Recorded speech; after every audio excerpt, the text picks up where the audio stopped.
Welcome to troubleshoot tech. इस video में मैं आपको स्नाइडर की अल्टीवर 310 की वायरिंग के बारे में बताऊंगा। इसमें कंट्रोल वायरिंग बताऊंगा, पावर वायरिंग बताऊंगा। कंट्रोल वायरिंग में एक एक टर्मिनल के बारे में बताऊंगा, किसमें कैसे क्या कनेक्शन करना है। तो चलिए शुरू करते हैं। तो ये जो मेरे पास मॉडल है ये 400 वोल्ट का है, 400 वोल्ट 3 फेज़, ठीक है। लेकिन यहाँ पर क्या है कि ऑफिस में मेरे यहाँ पर ये ट्रांसफार्मर से सप्लाई आ रही है जो कि 2 वायर हैं। ऐसा नहीं कि आप भी यहाँ पर 2 ही वायर लगाएंगे, आपको यहाँ पर 3 वायर लगाने हैं। मैंने तो टेस्टिंग के लिए यहाँ पर 2 वायर लगा दिए। फिर क्या होगा कि ये प्रॉपर लोड नहीं ले पाएगी वीएफडी। जब हम मोटर पे लगाएंगे ना तो प्रॉपर लोड नहीं ले पाएगी अगर आप 2 वायर लगाते हैं। देखो लॉजिक इसके पीछे क्या है। जो हमारा रेक्टिफायर होता है, ब्रिज रेक्टिफायर, जो एसी से डीसी बनाता है, तो यहाँ पर क्या है, जैसे कि इस टर्मिनल से हमें 5 एम्पियर मिलना है, इससे 5 एम्पियर मिलना है, इससे 5 एम्पियर मिलना है। तो इन दोनों से हमें केवल 5 और 5 10 एम्पियर, केवल 10 एम्पियर मिल पाएगा, इसका 5 एम्पियर नहीं मिलेगा। जबकि मोटर हमारी होगी 17 एम्पियर 18 एम्पियर के आसपास की या 15 एम्पियर के आसपास की। तो मोटर अगर लोड पर चल रही है, नॉर्मल भी चल रही है, जर्क लोड भी आ जाता है कभी कभी, तो क्या होगा कि यहाँ पर जो हमारा रेक्टिफायर सेक्शन होगा आईजीबीटी में वो ख़राब हो जाएगा। कहने का मतलब हमारी आईजीबीटी ख़राब हो जाएगी।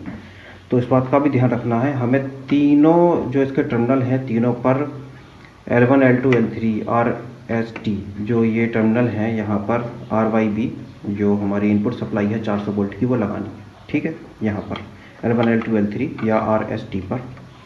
और फिर दूसरा है पावर वायरिंग में मोटर के टर्मिनल UVW, यहाँ पर मोटर के टर्मिनल लगा देना है, ठीक है। मोटर के स्टार में लगाना, डेल्टा में लगाना, इसमें कुछ नहीं। आप चाहे स्टार में लगा सकते हैं, चाहे डेल्टा में लगा सकते हैं। फुल्ली कंट्रोल वीएफडी करती है, फिर स्टार डेल्टा का कोई लॉजिक नहीं रह जाता। उसके बाद यहाँ पर जो ये है, देखो PA प्लस PB, यहाँ पर हमें लगाना है ब्रेक रजिस्टर। देखो ब्रेक रजिस्टर की ज़रूरत लिफ्ट वगैरह में पड़ती है, लेकिन ब्रेक रजिस्टर अगर आप लगा लेंगे तो ड्राइव लंबी चलेगी, मतलब इसकी एज लंबी हो जाएगी। जैसे कभी इसमें कुछ भी वोल्टेज से रिलेटेड जर्क लोड वगैरह या एक्सीलरेशन डीएक्सीलरेशन में अचानक से लोड कम ज़्यादा हो रहा है, तो वहाँ पर क्या है, जो आपका रेजिस्टेंस लगा हुआ है वो कंट्रोल कर जाएगा। रेजिस्टेंस कुछ भी ज़्यादा महंगा नहीं आता, 300 400 या 1000 1500 ज़्यादा से ज़्यादा, ठीक है। तो आप यहाँ पर ब्रेकिंग रेजिस्टेंस लगा सकते हैं। इसकी वैल्यू देखकर कि ये 10 HP की ड्राइव है तो 10 HP पर यहाँ पर कितना हम ब्रेकिंग रेजिस्टेंस लगाएंगे वो इसके मैनुअल में मिल जाएगा। हाँ, अब मैं इसकी वायरिंग के बारे में आपको बताता हूँ, कंट्रोल वायरिंग के बारे में, ठीक है। यहाँ पावर वायरिंग हो गई पूरी। पावर वायरिंग में इसमें कितने 3 3 6 8 टर्मिनल थे, मैंने 8 टर्मिनल का बता दिया। अब मैं इसकी कंट्रोल वायरिंग के बारे में बताता हूँ। देखिए सबसे पहले हम शुरू करते हैं, यहाँ पर L0 प्लस L0 माइनस लिखा हुआ है। ये क्या है कि ये सिंक सोर्स के कनेक्शन है। सिंक सोर्स मतलब सिंक में हमें N आ गया सिंक, तो हमें ध्यान रखना है कि N मतलब सिंक मतलब नेगेटिव से चलेगी, सोर्स मतलब कि पॉजिटिव से चलेगी, ठीक है। तो यहाँ पर क्या करेंगे, ये नेगेटिव है L0 माइनस, तो ये हम कॉमन, इसको जब हम कॉमन से कनेक्ट कर देंगे यहाँ पर, और यहाँ से वायर निकालेंगे L1 L2 L3 L4, मतलब इन दोनों को मिलाकर एक वायर जब निकालेंगे तो L1 L2 L3 L4 यहाँ पर से हम ड्राइव को ऑपरेट कर सकते हैं। L1 L2 L3 L4 मतलब फॉरवर्ड रिवर्स या स्टॉप या इंचिंग, ठीक है। इंचिंग मतलब कि वही है जो हमें एक तरीके से चलाना, वो हम कर सकते हैं। और अब हम बात करते हैं सोर्स की, तो ये L0 प्लस है। L0 प्लस को हम 24 वोल्ट, ये जो लिखा हुआ है ना प्लस 24 वोल्ट, यहाँ पर हम कनेक्ट कर देंगे। तो और फिर उसके बाद इन दोनों को मिलाकर जो वायर निकलेगा वो हम L1 L2 L3 L4 हम ड्राइव को फिर उससे चला सकते हैं, ठीक है। यहाँ से ये हमारी ड्राइव रन कमांड लेगी। फ्रिक्वेंसी की कमांड हम यहाँ पर से देंगे। यहाँ पर हम पोर्ट लगाएंगे।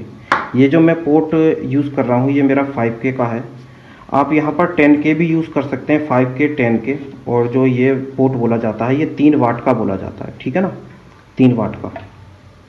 ये पंकज कंपनी का है, 5 किलो ओम मॉडल R.W3, मतलब ये 3 वाट का है, ठीक है।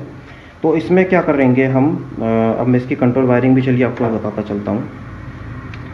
इसकी कंट्रोल वायरिंग के लिए हम सीधे सीधे ये जो वायर आपको दिख रहे होंगे, सीधे सीधे देखो, ये ऑरेंज वाला है, ये येलो वाला है, ग्रीन वाला है, ठीक है। तो पहला वाला जो ये वायर है इधर से, जैसे अब हम इधर से स्टार्ट करेंगे तो ये होगा हमारा 0 स्टार्ट, ये बीच वाला है, ये घूम रहा है ना, ये ऐसे यहाँ पर बीच का है, तो ये फुल पर पहुँचेगा यहाँ पर। तो इसका मतलब क्या हुआ कि जहाँ से स्टार्ट करा ये 0 से स्टार्ट करा, फुल पर पहुँचा, मतलब कि ये 0 है। और ये हमारा किसी किसी VFD में 10 वोल्ट होता है, किसी किसी VFD में 5 वोल्ट होता है। तो ये VFD है 5 वोल्ट वाली, तो यहाँ पर 5 वोल्ट का कनेक्ट करेंगे, यहाँ पर हम 0 मतलब कॉमन इस पर कनेक्ट करेंगे।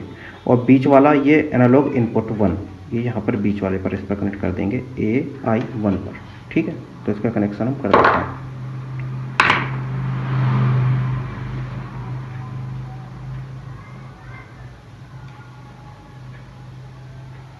और इस VFD में मैं देखो जो ये स्क्रू ड्राइवर यूज़ कर रहा हूँ, ये तपारिया का 810 नंबर है। ठीक है, तपारिया का 810 नंबर।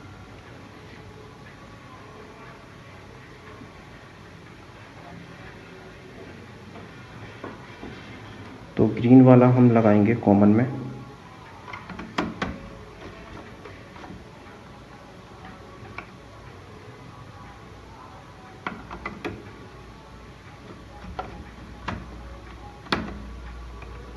येलो वाला लगाएंगे हम एनालॉग इनपुट 1 में।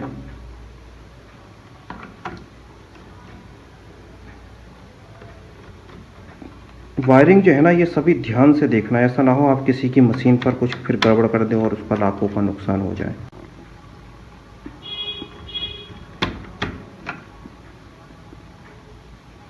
और लास्ट वाला हमारा मतलब फुल, अब वो 5 वोल्ट हो या 10 वोल्ट हो, फुल सप्लाई का है। ठीक है, तो यहाँ पे इसमें VFD में 5 वोल्ट की है, तो हम यहाँ पर 5 वोल्ट पर कनेक्ट कर देंगे।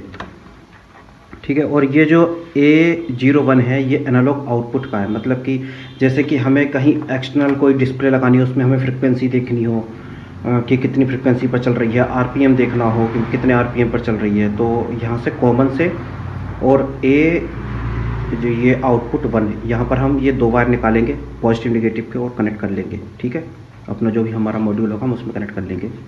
ये हमारे रिले के हैं। ठीक है, इसमें जो हमारा R1A और ये R1C, इन दोनों का कनेक्शन जो है ना, ये नॉर्मली ओपन है। R1B और R1C इनका नॉर्मली क्लोज है। ठीक है, ये हम इसमें जो भी पैरामीटर सेट करेंगे उसके हिसाब से फिर हम इनको ऑपरेट करा सकते हैं कि हमें कब ऑन कराना है, कब ऑफ कराना है, फॉल्ट आने पे कराना है, रन कमांड देने पे कराना है, कि फ्रिक्वेंसी जब फुल पहुंच जाएगी जितनी हमने सेट कर रखी है, जैसे 50 हर्ट्ज़ या 40 हर्ट्ज़ पर हमने सेट कर रखी है कि 40 हर्ट्ज़ पर हमारी रिले ऑन हो जानी चाहिए। तो इस तरीके से हम पैरामीटर में सेट कर सकते हैं, बहुत सारे फंक्शन होते हैं। चलिए अब इसकी मैं नॉर्मल सी वायरिंग इसी करता हूँ। तो ये देखिए यहाँ पर ये हुआ सिंक का मैंने आपको बताया था, L0 और कॉमन इन दोनों पर कनेक्ट कर दूंगा और फिर उसके बाद में एक और वायर निकालूंगा, इन दोनों से ही वो L1 पे कनेक्ट करूंगा, तो फिर ये रन कमांड लेगी। ठीक है, तो मैं सिंक से नहीं कर रहा हूँ, मैं सोर्स से करता हूँ। ये L0 सिंक का मैंने याद करने का आपको बता दिया, उसमें सिंक में N आ रहा है ना, तो नेगेटिव हमेशा ऐसे याद रखना। तो ये L0 पर मैंने कनेक्ट कर दिया, L0 और 24 वोल्ट। ठीक है, L0 और 24 वोल्ट।